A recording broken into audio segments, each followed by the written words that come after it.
Let's do this thing. Oh, mate.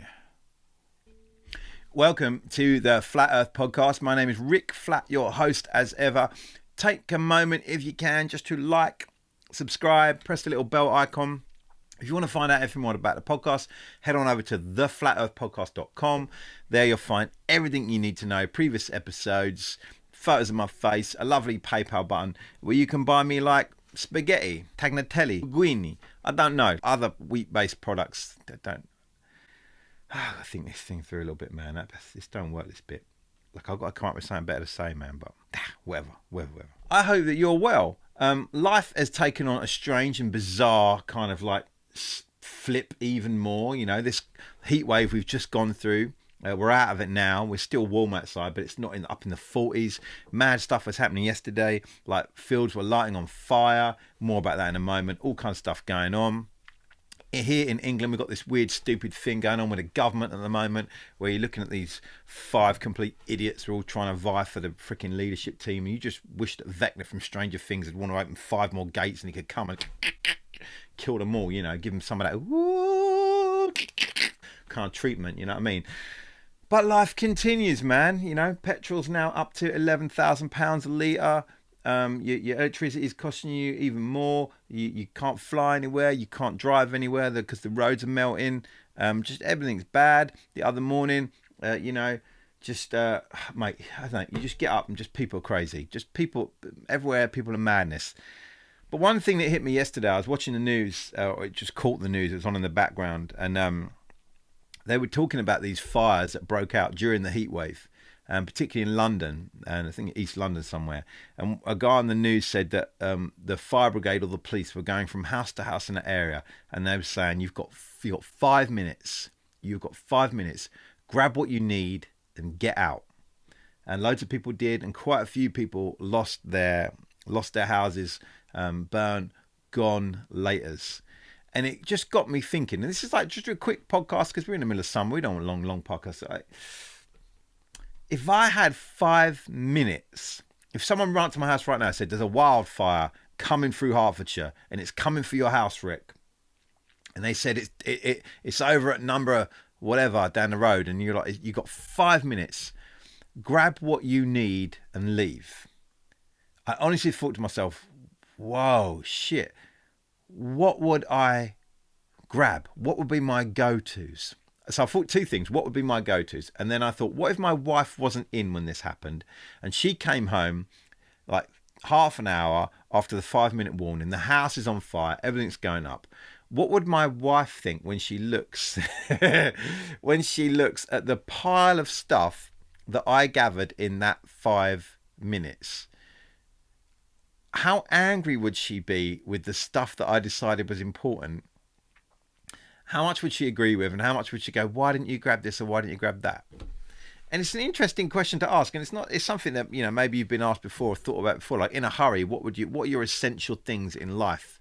And that's fine. But I had that, and then I had a reflection like, I'm not sure that the things I would grab as important would be the same things that my wife or my children would think are important. So off the top of my head, what would I grab? Ask you, I mean, like, what would you grab? Think, what would you grab? You've got 5 minutes, your house is going to burn down. What do you grab? For me, there's a couple of things. Some of these are obvious, some of these not. I grab the car keys and also the car. I grab my wallet because you're going to need money.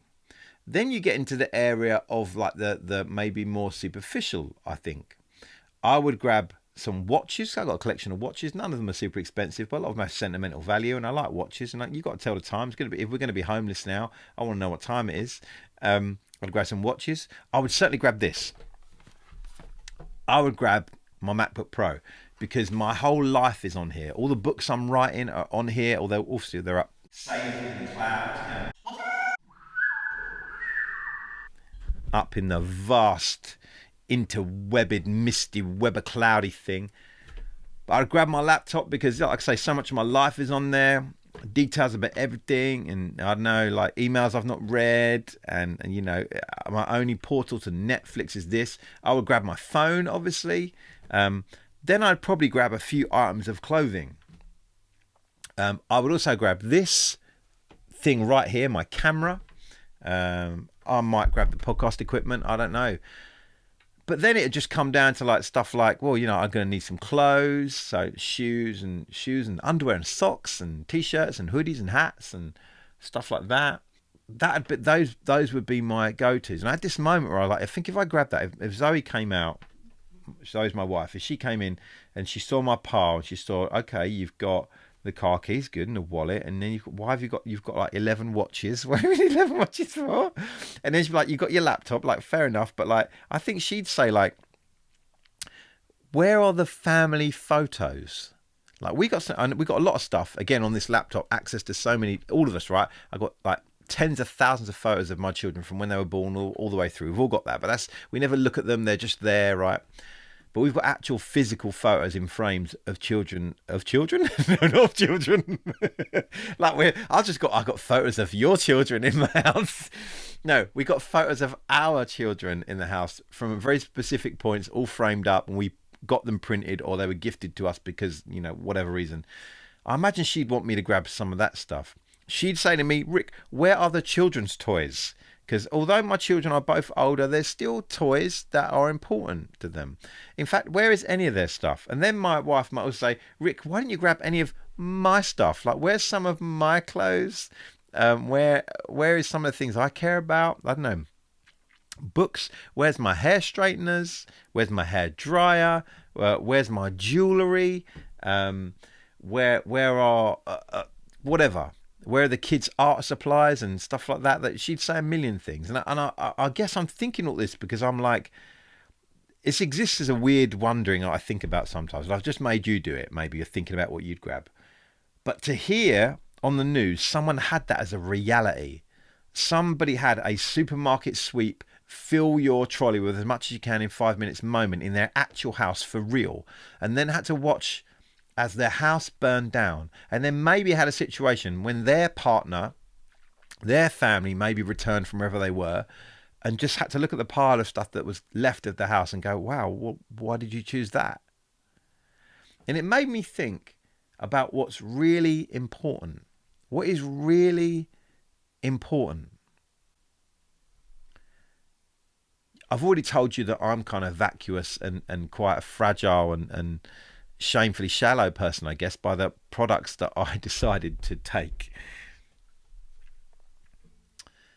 But I wonder what your pile would say about you. I wonder what it would show is your value system, the things you care about, the things that you value as important.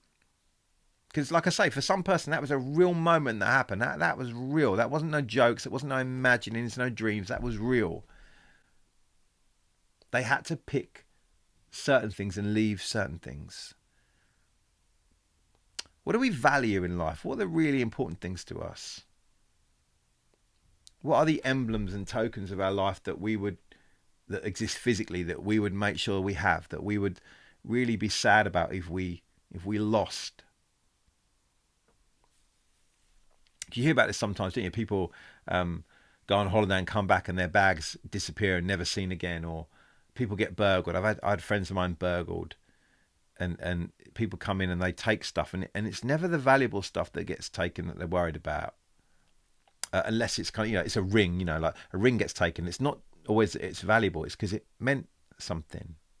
It was a family heirloom, or it was a wedding band, or it was just something significant. I've had friends in previous years whose house got flooded out, and the problem there was not, oh no, my sofa got ruined. It was like, no, we lost stuff that was handed down to us for our family, and it's gone now. I know, it just had me thinking, like, what do I value? What do I really value? And have I got, is the right price tag attached to the right thing? Because to be honest with you, I'd survive without the laptop. I did before. I'd survive without this camera. I did. I mean, my phone's a camera. I survived, you know. But it's funny that the value we put on things, right? What are the value you put on things, and why is that value on there? Anyway, like I say, this is a quick one and not really much of anything really. I felt like I should put something up, and this struck me as an interesting like little moment, a little microcosm of like a measurement of how we view things and what we think is important and worth holding on to, and what we will just let go in the flames. But the other part of this, I wondered actually, outside of loss of wealth and stuff, if your house burns down, I wonder, would there be a freedom if a lot of the stuff in one of those person's house just went up? If they could be compensated in a monetary value for what they lost, would there be a sense of freedom for stuff just falling off?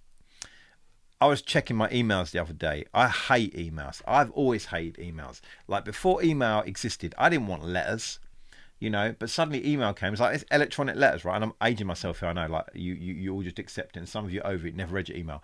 I haven't, man. I got 3,000 unread emails, pretty much 3,000 unread emails. Because when I left my job a couple of years ago, where I had to answer emails and had to be aware of that and had to reply to them, I just thought, you know, I'm going to choose a life where I don't have that. I don't need to have that. My main communications have been through WhatsApp and message and actually talking to people and actually phoning people.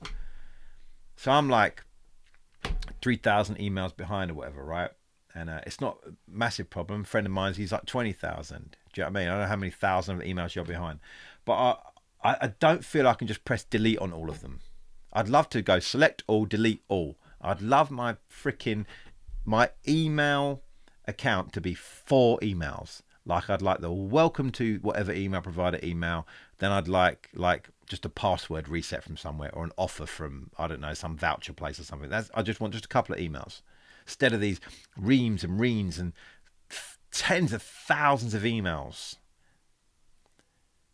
But these people who lose stuff in houses, it's like someone just says select all, other than the things they took, delete. And I wonder if there would actually be some freedom. To quote Tyler Durden from Fight Club, things you own end up owning you. Interesting. So I wonder whether there's some stuff that maybe the bigger question is not what do we save. Maybe the bigger question is, what do we burn? What do we need to burn? What do we need to throw on the fire? Not save from the fire, but give to the flames. Maybe that's the question. I know, man. I know. Anyway, that's it. Later. I don't know about that one, you know.